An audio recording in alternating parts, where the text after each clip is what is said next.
নমস্কার, আমি হৈমন্তী। স্বল্পকথার গল্পকথক চ্যানেলে আমার সকল শ্রোতা বন্ধুকে স্বাগত জানাই।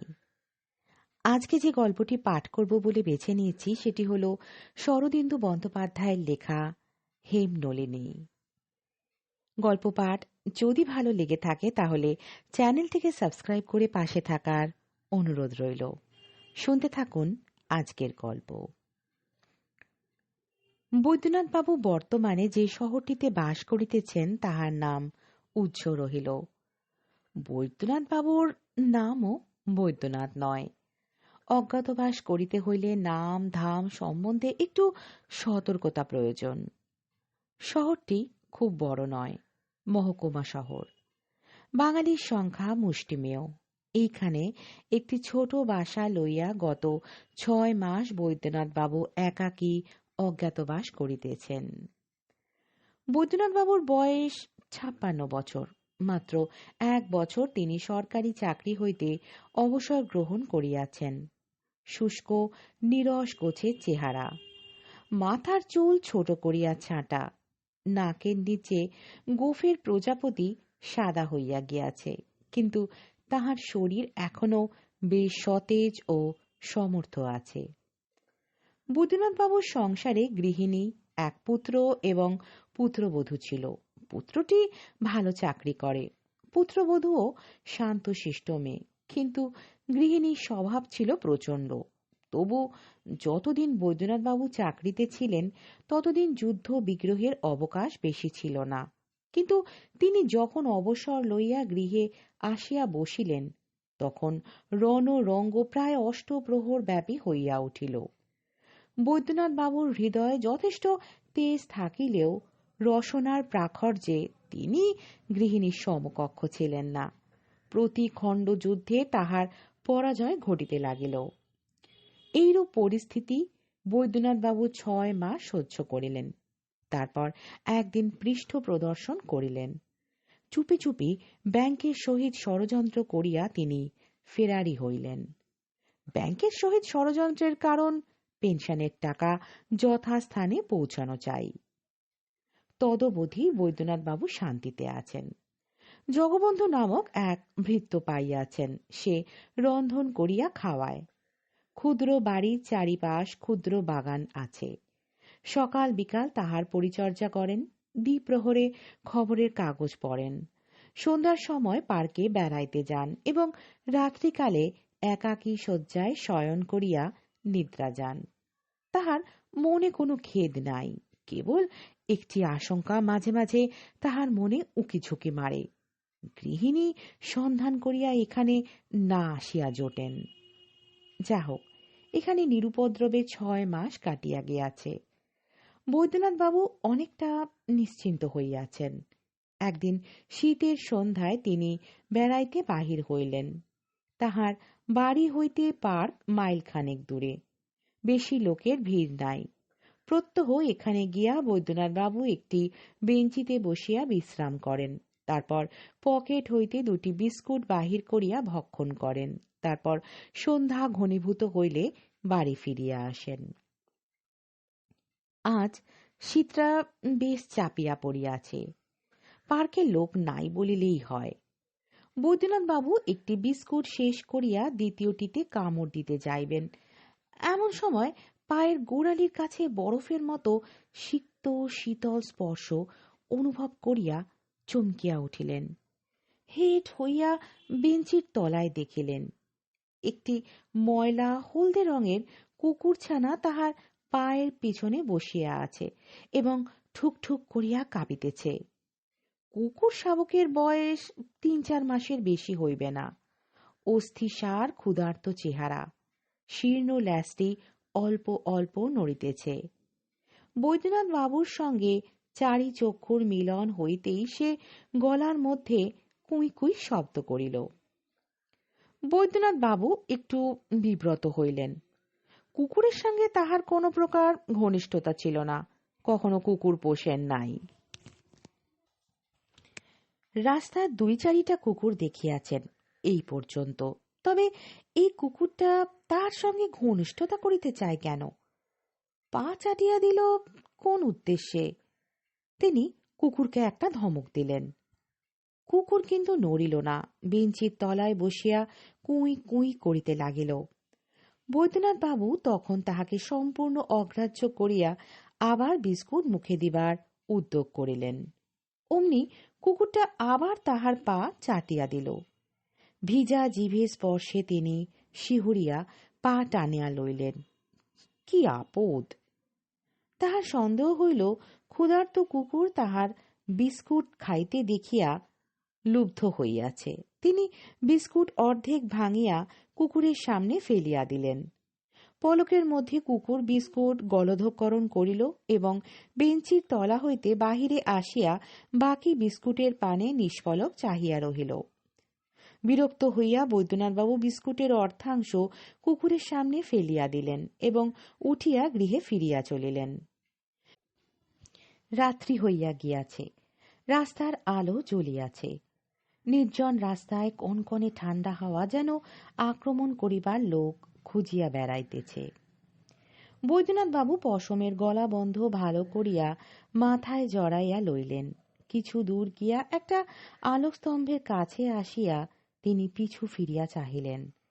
কুকুরটা তাহাকে অনুসরণ করিতেছে, 10 গজ পিছনে আসিতেছে।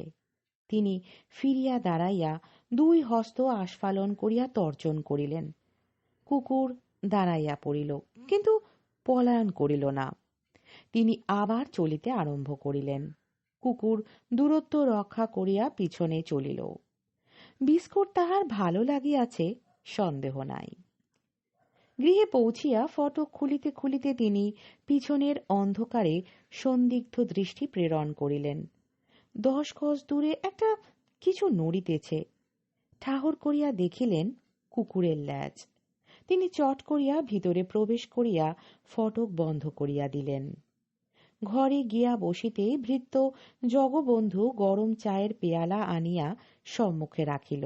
তিনি এক চুমুক চা খাইয়া ভারী আরাম অনুভব করিলেন।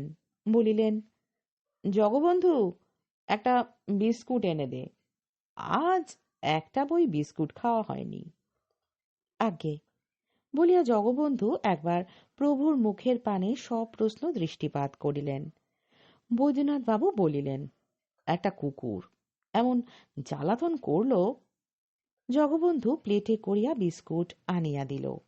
তিনি চা সহযোগে খাইতে খাইতে ভাবিতে লাগিলেন, কুকুরটা বোধহয় এখনো ফটকের সামনে দাঁড়াইয়া ল্যাজ নাড়িতেছে, কিংবা হয়তো ফটক বন্ধ দেখিয়া চলিয়া গিয়াছে। রাত্রে আহারাদি করিয়া তিনি শয়ন করিলেন। তাহার অভ্যাস। রাত্রে শয্যায় শুইয়া তিনি একটি রহস্য কাহিনী পাঠ করেন। 2-একটা খুন খারাপি রক্তারক্তি না হইলে তাহার ঘুম আসে না। লেপের মধ্যে শরীর বেশ গরম হইয়া আসিয়াছে।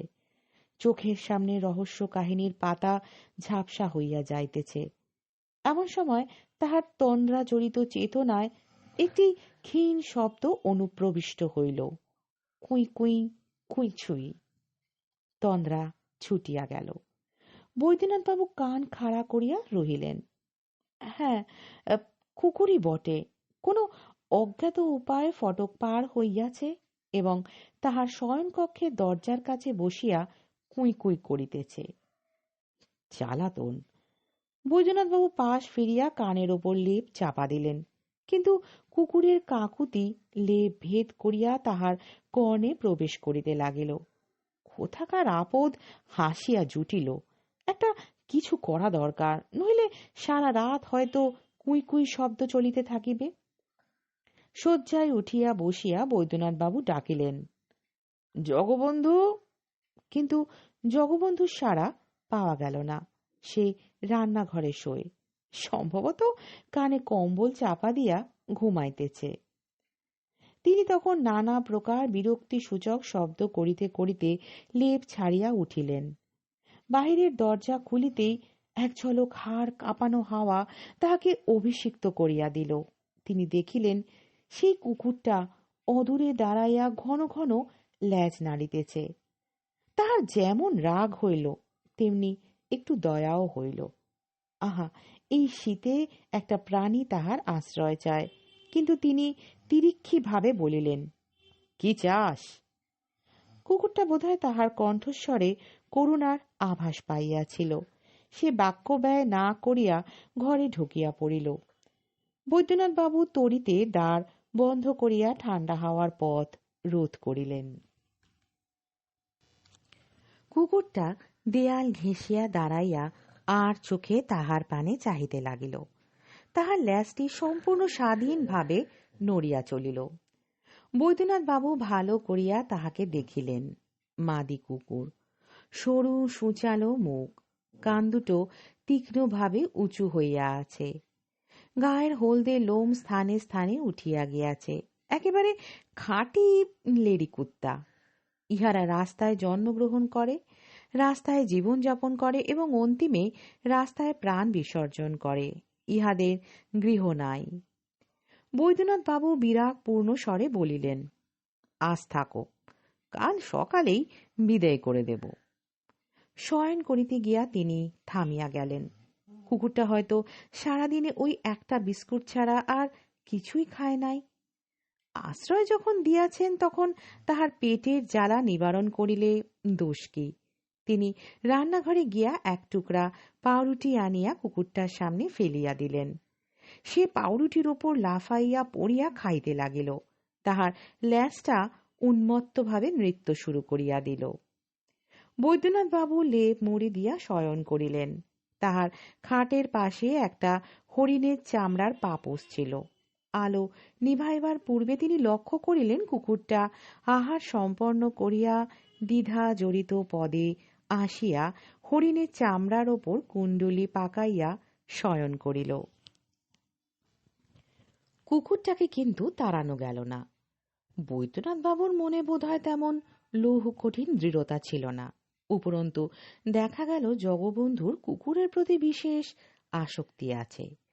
সে বলিল, বাড়িতে একটা কুকুর থাকা ভালো বাবু, বাড়ি পাহারা দিতে পারবে। আজকাল যা চোরের দৌরাত্মি হয়েছে। বৈদ্যনাথ বাবু দোনা মনা হইয়া সম্মতি দিলেন। বেশ, থাক, কিন্তু আমি কুকুরের তরিবধ করতে পারবো না। যা করবার তুই করবি। জগবন্ধু বলিল, আজ্ঞে, তরিবধ আর কি, এটো কাটা খাবে আর বাড়িতে থাকবে। 4টে পয়সা দিন বাবু, একটা কার্বলিক সাবান কিনে আনি। সেদিন দুপুরবেলা কুকুর কার্বলিক সাবান মাখিয়া গরম জলে স্নান করিল। বৈকালে জগবন্ধু কুকুরের গলায় দড়ি বাঁধিয়া আনিয়া বৈদ্যনাথ বাবুকে দেখাইল। তিনি দেখিলেন সাবান দিয়া স্নান করিয়া কুকুরের শ্রী ফিরিয়াছে, গায়ের হলদে লোমে সোনালি ঝিলিক খেলিতেছে। তিনি প্রশ্ন করিলেন, ওকে দড়ি দিয়ে বেঁধেছিস কেন? জগবন্ধু বলিল, দিনের বেলা বেঁধে রাখলে রাত্রিরে কুকুরের রোগ বাড়ে বাবু। বৈদ্যনাথ বাবু ভাবিলেন, লেরি কুত্তার আবার রোগ। সেদিন সন্ধ্যাবেলা বেলাইতে বাহির হইয়া তিনি পার্কে গেলেন না, বাজারের দিকে গেলেন। বাজারের রাস্তায় ঘুরিতে ঘুরিতে তাহার চোখ পড়িল একটা দোকানের সামনে লম্বা লম্বা শিকল ঝুলিতেছে। একটু ইতস্তত করিয়া তিনি একটা শিকল কিনিয়া ফেলিলেন। দোকানিকে জিজ্ঞাসা করিলেন, ইয়ে, কুকুরের বকলেস আছে নাকি? আগে আছে। দোকানি চামড়ার চকচকে বকলেস বাহির করিয়া দিল। বৈদ্যনাথ বাবু বকলেস কিনিলেন। এই সময় তাহার পিছন হইতে ভারী গলায় একজন বলিল, এই যে বৈদ্যনাথ বাবু, কার জন্য বকলেস কিনছেন? বৈদ্যনাথ বাবু ফিরিয়া দেখিলেন শঙ্করাচার্য। এই শহরে আসিয়া বৈদ্যনাথ বাবুর কেবল এই ব্যক্তিটির সহিত সামান্য হৃদ্যতা জন্মিয়াছিল। তাহার নাম শঙ্করনাথ আচার্য। শহরের ফাজিল ছেলেরা তাহাকে শঙ্করাচার্য বলিত। বিপুল চেহারা, মাথায় প্রকাণ্ড টাক। শঙ্করবাবু সকল বিদ্যায় পারঙ্গম ছিলেন। পৃথিবীতে এমন প্রশ্ন নাই যাহার উত্তর তিনি জানিতেন না, এবং সমস্ত মন্তব্য যত বিস্ময়করই হোক না কেন তাহা খণ্ডন করিবার সাহস কাহারও ছিল না। বৈদ্যনাথ বাবু থতমত খাইয়া বলিলেন, এই একটা কুকুর পুষেছি তাই। শঙ্করবাবু প্রশ্ন করিলেন, কি কুকুর পুষেছেন? আলসেশিয়ান, ড্যামেশিয়ান, স্পেনিয়েল, পিকেনিজ, পুডল? ওসব নয়, রাস্তার কুকুর। শঙ্করবাবু গম্ভীর ভৎসনার কণ্ঠে বলিলেন, রাস্তার কুকুর বলে কোনো কুকুর নেই। সব কুকুরই কুকুর, সব কুকুরেরই কুকুরত্ব আছে। চলুন দেখি গিয়ে। দুজনে ফিরিয়া আসিলেন। চা পান করিতে করিতে শঙ্করবাবু কুকুর পরিদর্শন করিলেন। কুকুরের নখ দেখিলেন, কান ধরিয়া টানিলেন, ল্যাজ মাপিলেন, তারপর বলিলেন, জাতের ঠিক নেই বটে, কিন্তু ভালো কুকুর, অন্তর্তেজা কুকুর। বৈদ্যনাথবাবু বলিলেন, অন্তর্তেজা? শঙ্করবাবু বলিলেন, বাইরে থেকে বোঝা যায় না, কিন্তু ভেতরে তেজ আছে। পরিষ্কার দেখতে পাচ্ছি এর বাপ ছিল গোল্ডেন ককার আর দাদামশাই ছিল অ্যালসেশিয়ান। আপনি বুঝতে পারেন। বৈদ্যনাথবাবু বলিলেন, ওর একটা নাম দরকার। কি নাম রাখি বলুন তো? শঙ্করবাবু কুকুরের সোনালি লোম দেখিলেন, কিছুক্ষণ ভ্রু কুঞ্চিত করিয়া ভাবিলেন, তারপর বলিলেন, হেমনলিনী। হেমনলিনী বৈদ্যনাথবাবুর গৃহে শশীকলার মতো বাড়িতে লাগিল। শীত গিয়া বসন্ত আসিল, বসন্তের পর গ্রীষ্ম। হেমনলিনী সাবালিকা হইয়া উঠিল। জগবন্ধু তাহার পরিচর্যা করে, স্নান করায়, খাইতে দেয়, কিন্তু হেমনলিনীর সমস্ত ভালোবাসা পড়িয়াছে বৈদ্যনাথ বাবুর উপর। সে দিনের বেলায় সামনের বারান্দায় বাঁধা থাকে, সন্ধ্যার সময় তাহাকে খুলিয়া দেওয়া হয়, কিন্তু সে ফটকের বাহিরে পদার্পণ করে না। বৈদ্যনাথ বাবু খবরের কাগজ পড়িতে বসিলে সে অপলক নেত্রে তাহার পানে চাহিয়া থাকে। তিনি বেড়াইতে বাহির হইবার উপক্রম করিলে সে ল্যাজ নাড়িতে নাড়িতে তাহার আশেপাশে ঘুরিয়া বেড়ায়, কিন্তু বৈদ্যনাথবাবু তাহাকে সঙ্গে লইয়া যান না। রাস্তার কুকুরগুলা ভারী বজ্জাত, হেমনলিনীকে কামড়াইয়া দিতে পারে। রাত্রে বৈদ্যনাথবাবুর খাটের নিচে পাপোশের ওপর হেমনলিনী শয়ন করে, সে অন্য কোথাও শুইবে না। তিনি যতক্ষণ রহস্য কাহিনী পড়েন ততক্ষণ সে মিটি মিটি চাহিয়া থাকে। তিনি আলো নিভাইয়া শয়ন করিলে সেও তৃপ্তির নিঃশ্বাস ফেলিয়া নিদ্রা যায়। হেমনলিনী তেজস্বী না কিনা এ বিষয়ে এখনো কোনো স্পষ্ট প্রমাণ পাওয়া যায় নাই। সামনের রাস্তা দিয়া প্যান্টুলুন পরা মানুষ দেখিলে সে একটু বকাবকি করে, এই পর্যন্ত। বাড়িতে অপরিচিত লোক প্রবেশ করে, ইহাও সে পছন্দ করে না, নচেত তাহার মেজাজ ভারী ঠান্ডা। বৈদ্যনাথবাবু আনন্দে আছেন, হেমনলিনীর প্রতি তাহার স্নেহ জন্মিয়াছে। কি একটা অভাব তাহার জীবনে ছিল, তাহা যেন পূর্ণ হইয়া গিয়াছে। কিন্তু অলক্ষিতে আকাশের ঈশান কোণে যে মেঘ সঞ্চিত হইতেছে তাহার খবর তিনি জানিতেন না। হঠাৎ কালবৈশাখীর ঝড় আসিয়া পড়িল। সন্ধ্যাকালে বৈদ্যনাথবাবু যথারীতি ভ্রমণে বাহির হইয়াছিলেন। পার্কের দিকে অর্ধেক পথ যাইবার পর তিনি পকেটে হাত দিয়া দেখিলেন বিস্কুট আনিতে ভুলিয়া গিয়াছেন। তিনি ফিরিয়া চলিলেন। চারদিক ঘোর ঘোর হইয়া আসিয়াছে। তিনি নিজের বাড়ির 50 গজের মধ্যে আসিয়াছেন। এমন সময় দেখিতে পাইলেন একটা ছ্যাঁকড়া গাড়ি বিপরীত দিক হইতে আসিয়া তাহার বাড়ির সামনে থামিল।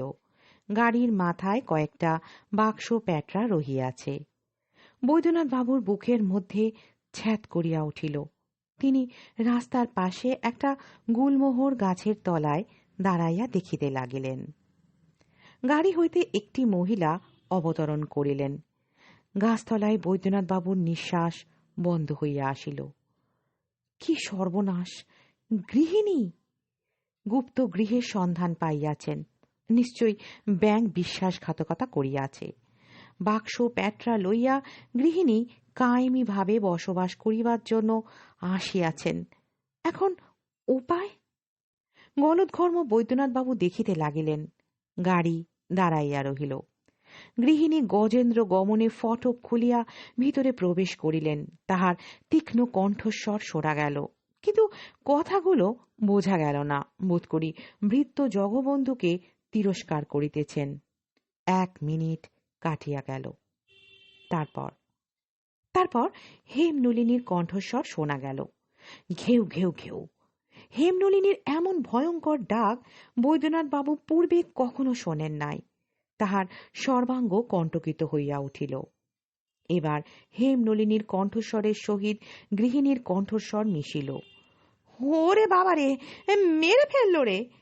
তারপর গৃহিণী তীর বেগে ফটক দিয়া বাহির হইয়া আসিলেন। পশ্চাতে কাল রূপিণী হেমনলিনী। গৃহিণী গাড়ির মধ্যে ঢুকিয়া পড়িলেন। হেমনলিনী শেষ বার তাহার গোড়ালিতে কামড়াইয়া দিল। গাড়ি ছুটিয়া বাহির হইয়া গেল। শঙ্করাচার্য ঠিক বলিয়াছিলেন, হেমনলিনী অন্তর্তেজা কুকুরি বটে। তাছাড়া সে বৈদ্যনাথ বাবুকে ভালোবাসে। যতদিন হেমনলিনী আছে ততদিন বৈদ্যনাথ বাবুর ভয় নাই। ঘটনাক্রমে সেই দিন উপরোক্ত ব্যাপারের ঘণ্টাখানেক পরে শঙ্করবাবু আসিয়া উপস্থিত হইলেন। আসিয়া দেখিলেন বৈদ্যনাথ বাবু হেমনলিনীকে কোলে লইয়া বসিয়া আছেন। তিনি বলিলেন, কাণ্ডটি কি? কুকুর কোলে করে বসে আছেন যে? বৈদ্যনাথ বাবু গদগদ কণ্ঠে হাসিয়া বলিলেন, শঙ্করবাবু, আমি হেমনলিনীর বিয়ে দেব। আপনাকে একটি সৎ পাত্র জোগাড় করে দিতে হবে। আজকের গল্প হেমনলিনী এখানেই শেষ হলো। গল্প পাঠ আপনাদের কেমন লাগলো অবশ্যই কমেন্টের মাধ্যমে জানাবেন। আর গল্পটি যদি আপনাদের ভালো লেগে থাকে তাহলে গল্পটিকে লাইক করবেন, আপনাদের আত্মীয় পরিজন বন্ধু বান্ধবের মধ্যে শেয়ার করবেন এবং আমার এই চ্যানেলটিকে সাবস্ক্রাইব করে পাশে থাকবেন। আজকের মতো এখানেই বিদায় নিচ্ছি। ফিরে আসবো আবারও একটি নতুন গল্পের সাথে। ভালো থাকবেন, সুস্থ থাকবেন।